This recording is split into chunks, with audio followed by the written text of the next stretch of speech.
Magandang gabi sa inyong lahat. Ayan, ito ang inyong kamangyan at kanegosyo, si Anthony po, nagbabalik. Ayan, kumusta po kayo? At maraming salamat po sa lahat ng mga patuloy na sumusuporta at nanonood sa ating video, sa ating YouTube at sa ating pong Facebook page. Para po sa mga bago na hindi pa po na kakapag-follow dun sa ating bagong create na Facebook page, sana po ay mabisita nyo, madalaw nyo at ma-follow nyo din ako. No? So, ngayon pong araw na ito ay isa na naman pong issue sa atin pong poultry ang ating pag-uusapan. So, for a week now ay inoobserbahan po namin ang production ng ating RTL chicken at unfortunately, hindi po siya tumataas. Naglalaro lang po siya sa 440 average na yield, no, mga nasa around 90% po yan, 89 to 90% po ng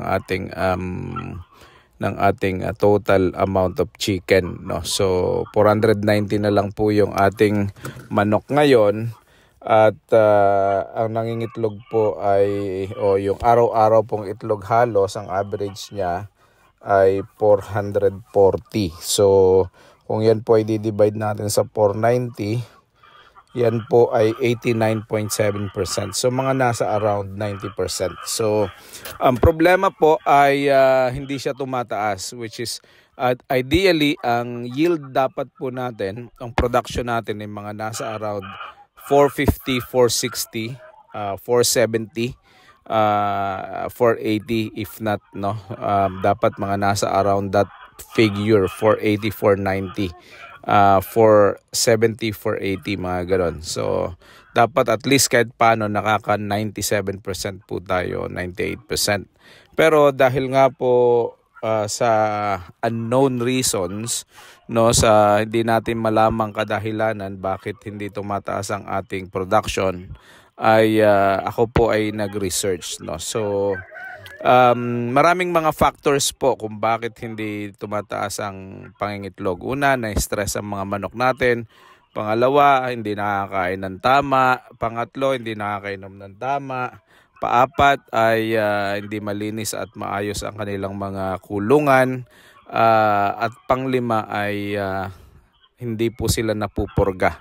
Ayan, so yung naunang apat po, I'm sure ang amin pong mga manok ay kahit paano ay hindi na-stress.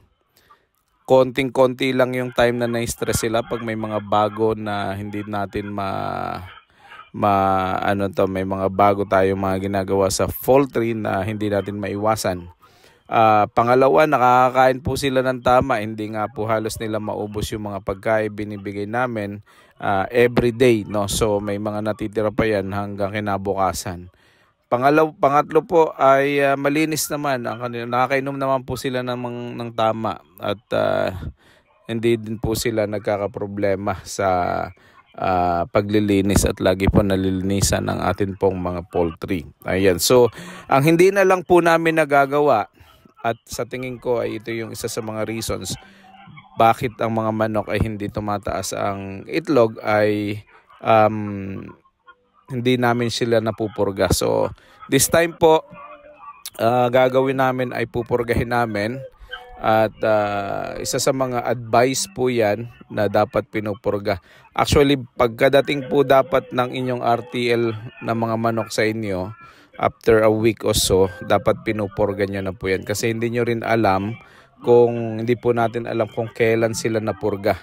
No? So kapag marami po silang bulate at naninirahan sa kanilang mga guts, no, sa kanilang mga bituka, ay hindi po sila nagpo-produce ng ganong karaming itlog dahil na-stress din po sila. Tapos yung nutrients na kinakain nila, hindi po sa kanila napupunta, kinakain po ng bulate. Tapos yung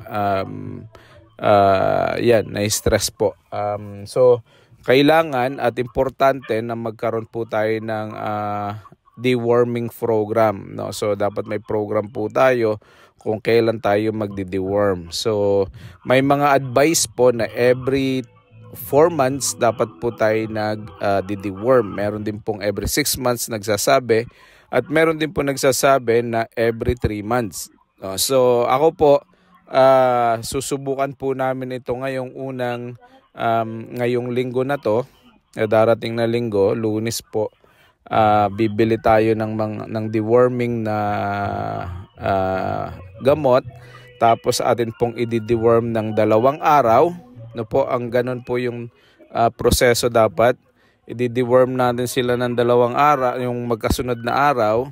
Tapos for 2 weeks atin pong hihintayin, tapos after 2 weeks po ay i-deworm ulit natin. Bakit po ganon? Unang-una dahil dun sa 2 araw nating pagdi-deworm, ang pinapatay po natin ito yung mga buhay ng bulate sa loob ng tiyan ng ating mga manok. Yun po yung nangyayari. Tapos hindi po napapatay ng deworming na yan yung mga bulate na hindi pa napipisa, no? Yung mga nasa itlog pa. So after 2 weeks, mapipisa na yon, papatayin naman po natin yon after 2 weeks. Then after that, we'll repeat that after 4 months, no? After 4 months or every 3 months pwede din po yon.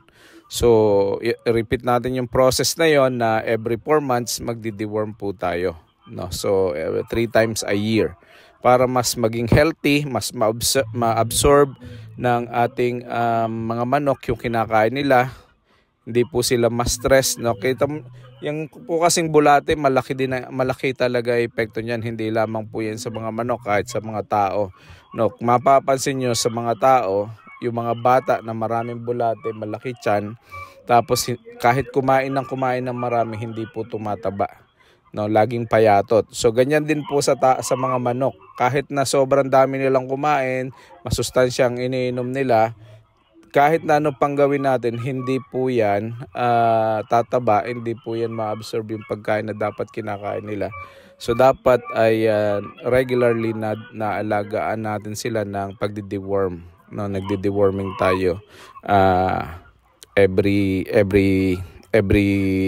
so many days, no? So ganun lang po, guys, no? So hopefully pagka po tayo nag-deworm ay magkakaroon po tayo ng pagkakataon na maayos yung ating production, at ibabalita ko po sa inyo kung may changes o wala ang ating production. Yun lang po, maraming salamat. God bless. See you all later.